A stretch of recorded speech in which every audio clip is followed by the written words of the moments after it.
Update 2.7 is almost here, and it's bringing tons of new events, but mostly in the Sea of Stars area. One of the main events is a multiplayer competition. We'll get a new temporary area with 2 stages, a bubble area and a firework area, that we can gather heartstring points and infuse these points in one of the 2 stages. During the settlement phase, the winning stage will be selected. There will be special random effects that will happen in these stages during the day. For example, a small drift and radiant stars will become big stars, which you can touch to get extra heartstring points. A meteor summoning area can appear sometimes, where you can head over to summon a meteor shower by pressing and holding your star bell button. Then you can get heartstring points passively by staying in that area. An effect called a surprise song can activate randomly, giving the Momo's Dance minigame double heartstring points and score. And of course, one of the events is the Momo Dance stage, which will bring a new rhythm minigame. We'll also get a new item called Rhythm Block. This item can be placed in the open world to play a song that you have to record first. To add a song to this block, you need to head over to events and choose a group member to record the song together. Once you record that song, this song will be saved on this decoration item, Rhythm Block. Unfortunately though, this block will only save one song, which will be the last song that you recorded during the update. So before the update ends, make sure you record your favorite song to the block, because you will not be able to change the song afterwards. But I'll release a more detailed full guide to these events and all of the rules later when the update actually drops. We'll get events like collection events to exchange for the new free outfit, a new Starlight contest with the theme of Azure Summer, and the usual events. We'll also be getting the Dreamland Showcase, which will be different in this update. We'll not get a new furniture set. Instead, you can choose either the Detective Study or the Afternoon Tea Garden to be discounted again. You can only choose one though, very unfortunate, but anyways. The set you selected will get the discounted price. Then you can complete your tasks as usual, and you will gain a new currency called Memory Stone. Memory Stone can be used in the Memory Store to exchange for new items such as time-limited polls and special deals, fish food, and wish bottles, which are better than the usual deals that we use in the home island, because they can guarantee a high quality harvest, double or meteor the next day. If you don't use the memory stones, they will expire after the event ends and will be converted into astrolites. But again, I'll also make a more detailed guide for this when the update is actually here and we know what this is gonna look like exactly. When signing the pact, you will have to choose what furniture item you want to select as well, and if you already own both, you'll be awarded 1500 memory stones instead. Then we have the new outfits. I've already posted my usual free versus paid video earlier today, so I'll just link that down below in the pinned comment if you want to see all the details, colors, and more of each outfit. Here, I'll just quickly mention them to summarize, starting with the new 4-star banners on the second half around 6th of July. Then we have the new 5-star banner, Rippling Reverie. The ability lets you create a water pillar that lets you reach higher places. You can also create free small hooks that you can teleport to them, but if you move too far away from these hooks, like over 30 meters away, they will disappear. When you have this ability equipped, your teleporting animation will also change. It will be more like water effects.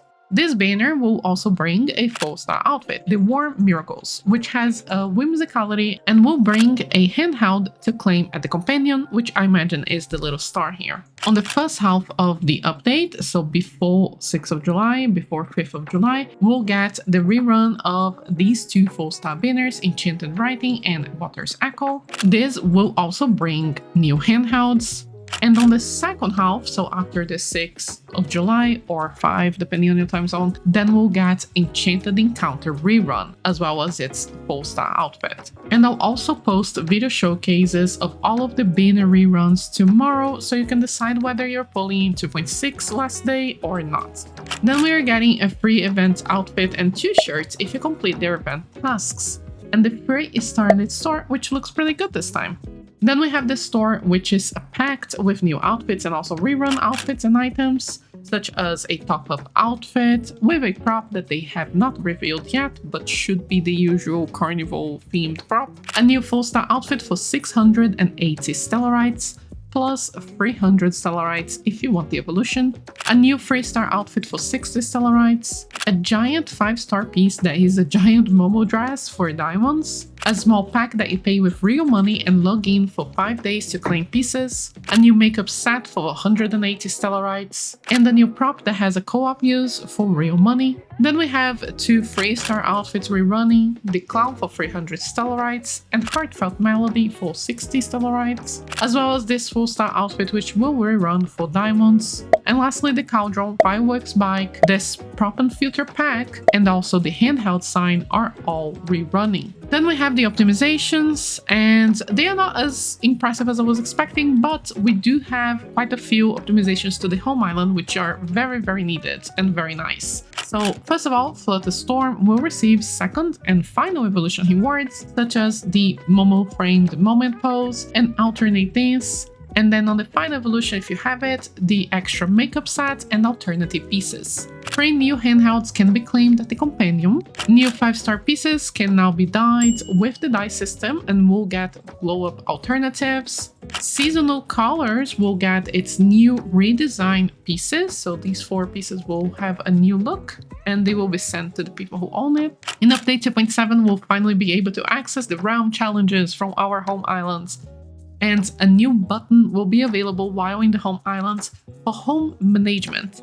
It will let us access the posing menu but as a shortcut, which is really nice. We can now buy open world crops with blings instead of astrolites, but not the home crops, just the open world crops.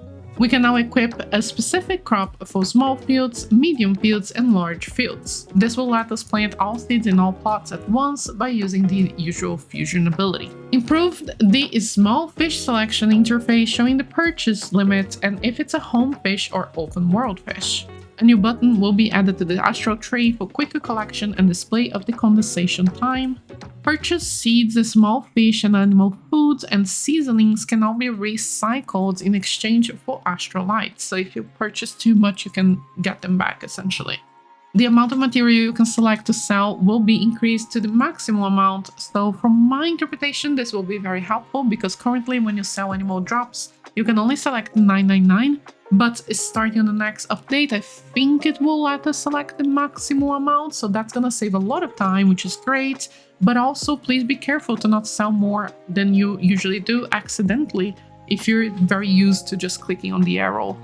And one of the best optimizations this patch, new props will now be placeable at the home island. There's quite a few that will now be placeable, as well as having a new sort feature and favorite for the decorations menu. Then we have the rewards and pull counts, but again, I am not trustworthy on this. I just make a very generic math here with the basics, but we should always get more diamonds than I tell you here. This is just the bare minimum. Mirror Crown, Mirror Journey, and so on will all reset as usual, and the pre-download is already available. But do follow the instructions and only pre-downloads if you have extra storage. And I hope you have very good luck on your pulls if you're pulling, and if you're not pulling or waiting for Enchanted Encounter, I do recommend you wait for the 2.8 update. I personally have an inkling that it's kind of suspicious that they just released Soundless Dawn, which gathers all animals, and then they rerun Timeless Melody, which puts animals to sleep, and now they're rerunning Enchanted Encounter instead of 1.2 or 1.5 outfits, which pets animals. So I have a feeling that maybe they will release a ability in 2.8 that does all of these things, like gathers all the animals and pets all of them super fast, because reminder, Enchanted Encounter has a very slow animation, so maybe they do like a fast version of that and they release on 2.8. So I would recommend you wait for the last week of 2.7, which is a super short update anyways, and see what 2.8 has to bring. Because we'll have a live stream in Chinese as well, which I'll be live streaming here on my channel as usual. And then after we see all of the outfits and abilities, then we can decide whether we're gonna pull or not. If you're pulling just for the ability, that's what I mean. If not, and you're gonna pull anyways, I wish you very, very good luck. Thank you so much for watching, and thank you to all of the members and patrons who support the channel and make these videos possible. And see you on the next one. Ryan Little.